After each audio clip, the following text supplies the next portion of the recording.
Paz de Cristo Jesus, meus amados irmãos, vamos começar hoje mais uma aula que tem por tema o Verbo que se tornou em carne. São de número 1, dia 6 de abril de 2025. Vamos para a leitura do nosso texto. E o Verbo se fez carne e habitou entre nós, e vimos a sua glória, como a glória do unigênito do Pai, cheio de graça e de verdade. João capítulo 1, versículo de número 14. Nossa introdução diz o seguinte: dentro do escopo teológico, temos diferentes interpretações em relação à pessoa de Jesus. Isso falando de sua divindade.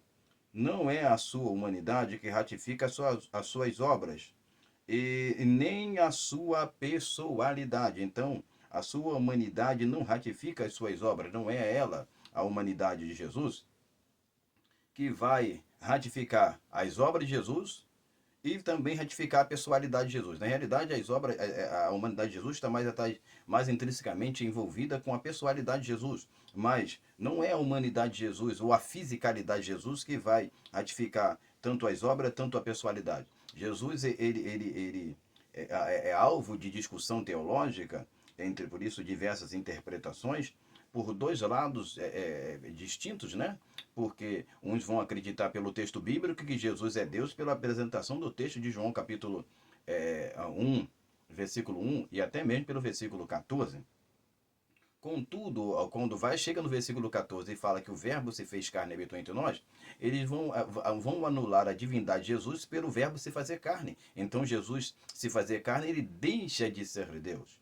Mas só que o texto bíblico, ele apresenta que vimos a glória, a sua glória como unigênito do Pai. E essa parte não é levantada em voga, contudo, para que venham sustentar a sua interpretação em relação que a humanidade de Jesus. E isso baseado não só nesse texto, mas em outros também. Então a gente precisa tomar a devida atenção. A nossa base de texto de comentário vai ser o texto ao qual a gente fez a leitura. Então vamos para o nosso primeiro ponto, que diz assim: Jesus veio em carne. E aí vamos basear a leitura em 1 João capítulo 4, versículo de número 3. Abre-se aspa. E todo espírito que não confessa que Jesus Cristo veio em carne não é de Deus. Fecha-se aspa.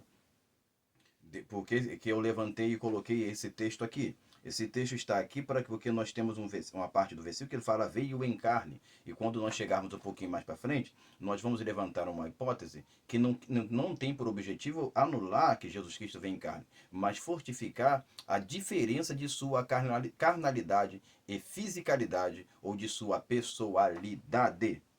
Ok? Carne em Cristo deve ser entendida dentro do contexto, não deve ser entendida dentro do contexto natural, só para validar uma corrente que apoia sua plena humanidade. Então, carne não deve ser entendida, toda vez que aparece carne na Bíblia, tem que ser entendida do mesmo jeito para validar, só porque existe uma corrente que apoia a humanidade de Jesus, a plena humanidade de Jesus. Não. O carne deve ser entendida dentro do seu contexto, dentro dos significados que ela pode apresentar, até poeticamente. Ok? A Bíblia por si só traz a resposta para tudo isso, ok? E o verbo se fez carne, que aparece em João capítulo 1, versículo 14, carne ali, sax em grego, é a substância macia do corpo vivo, que cobre os ossos esses ossos e é permeada de sangue, tanto dos homens, tanto dos animais. Ou seja, tanto os homens e animais têm essa substância macia que cobre o corpo, então também tanto tem sangue também, etc. Ok? Seguindo a leitura, falando ainda sobre o significado da palavra carne. Carne refere-se à vulnerabilidade e à realidade física que Jesus assumiu ao se encarnar. Então, Jesus, quando assumiu ao se encarnar, ou aparecer em carne, ele assumiu certa vulnerabilidade. Essa vulnerabilidade não anula a sua pessoalidade ou a sua essência, o seu ser. Ok? Segundo ponto, a força da palavra fez. E a gente tem, abre-se aspas, e o verbo se fez carne. Isso aparece no texto. Quanto ao nosso olhar, quando o nosso olhar esbarra com essa palavra e se prendemos ao seu significado, não temos como alimentar outra forma a não ser a divindade de Jesus. Ou seja, quando você olha para o texto, observa o significado da palavra fez, fazer, e feito, que é a mesma palavra grega, você não tem como pensar outra coisa a não ser na divindade de Jesus. Porque a força da palavra, que ela vai ganhando paulatinamente dentro do contexto, leva a entender, a voltar ao versículo primeiro onde ela aparece, que o Cristo tinha por objetivo não só se manifestar com a fisicalidade nossa, mas tornar visível a sua pessoa espiritual em forma física. E agora a gente pode usar de forma humana, de forma palpável, de forma visível, mas não perdendo a sua essência pessoal. Não vou dizer natural porque ele é divino. Todas as vezes que aparece a palavra, ou parece a palavra fazer, a gente tem, por exemplo, em João capítulo 1, versículo 3, o texto que a gente leu. João capítulo 1, versículo 3, versículo 10, versículo 12. Então, todas as vezes que aparece fazer com suas diversas variações. Então, vai ter variações ali, feito e etc. Todas elas apontam para atos de grandeza, ou atos grandes. Então, egêneto, a palavra que aparece, significa... O que a palavra egênito vai significar? A palavra que significa fez, feito, fazer. O que egênito vai significar? Egênito ela vai significar vir a existir, ou seja, pode dar essa ideia daquilo que não existia e passou a existir a partir daquele momento. Ok? Começar a ser, que tem o mesmo significado. Toma ainda o sentido de aparecer e surgir. Então, vamos trabalhar com essa ideia aqui rapidamente.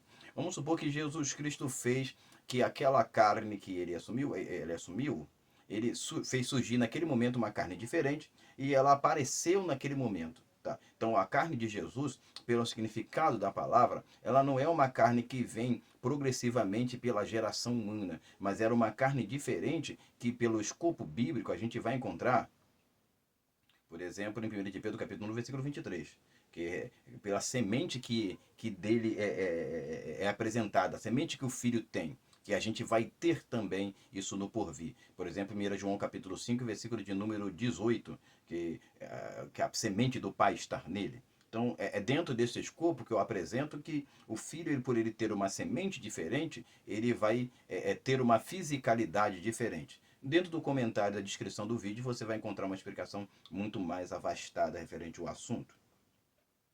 Vamos para o nosso terceiro ponto. Ele era o verbo, no princípio era o verbo. Aqui está o resultado, aí vem a questão. Ou quando fala o princípio era o verbo, está falando do resultado, ou seja, de quem ele é. Qual é? É o verbo. Onde ele estava. Sem anular quem ele é, ou sem anular o que ele estava fazendo. Ou seja, deixa eu ratificar aqui. O resultado, no princípio era o verbo. Quem era Jesus? Jesus era o verbo. Então aqui está ressaltando não só quem ele é, mas onde ele estava.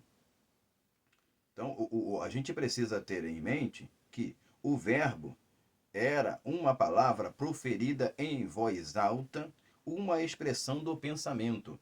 Então, o significado da palavra logos, que a gente traduz como verbo, tem esse escopo. Contudo, quando fala de Deus ou de Jesus, fala que Jesus é a voz de Deus. Fala que Jesus é a palavra de Deus. Então, quando você olha para Gênesis, capítulo 1, versículo 1 e 2, que vem iniciando o registro da criação, no princípio a terra é sem forma e vazia, e havia trevas sobre a face do abismo, e o Espírito de Deus se movia sobre a face das águas. E disse Deus. Quando Deus disse, era a voz de Jesus ecoando para o manifesto da criação. Então, o Logos é uma palavra proferida em voz alta e a expressão do pensamento. O pensamento aqui a gente está falando da manifestação e da vontade de Deus. O Logo remonta ao passado e é ratificada no presente. Isso é uma palavra que significa o que está escrita, tá?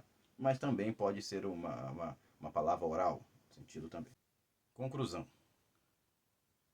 A conclusão, ela fala a encarnação é como um espírito encarnasse, mas no sentido de tomar forma. É isso que a gente quer apresentar aqui. A forma de Cristo era semelhante à nossa porque somos a imagem dele. Gênesis capítulo 1, versículo de número 26. Contudo, pelos os elementos que envolveu nascimento, escolha de sua mãe, sua vida pessoal, seu relacionamento com o Pai, Jesus precisava ser divino. Tudo isso que o nascimento, escolheu a escolha de uma virgem, o envolvimento, Deus tem que ele mesmo produzir essa semente dentro do ventre de Maria. Tudo isso precisava que Jesus fosse divino. Além do mais, a plenitude da divindade estava nele. Então nós temos o Espírito sem medida, por exemplo, que aparece em João capítulo 3, versículo 34. Nós temos Colossenses capítulo 1, versículo de número 19, que era da vontade de Deus que a plenitude de divindade habitasse nele, a plenitude de Deus habitasse nele, e Colossenses capítulo 1, 19 e Colossenses 2, 9, que fala que corporalmente habitava nele a plenitude da divindade. Então, tudo isso vai fortificar que Jesus tinha por necessidade ter um corpo físico diferente do nosso. Por isso, quando a palavra diz que o verbo se fez carne, né, que o verbo se tornou humano como nós, com todas as fraquezas e falibilidades que nós temos.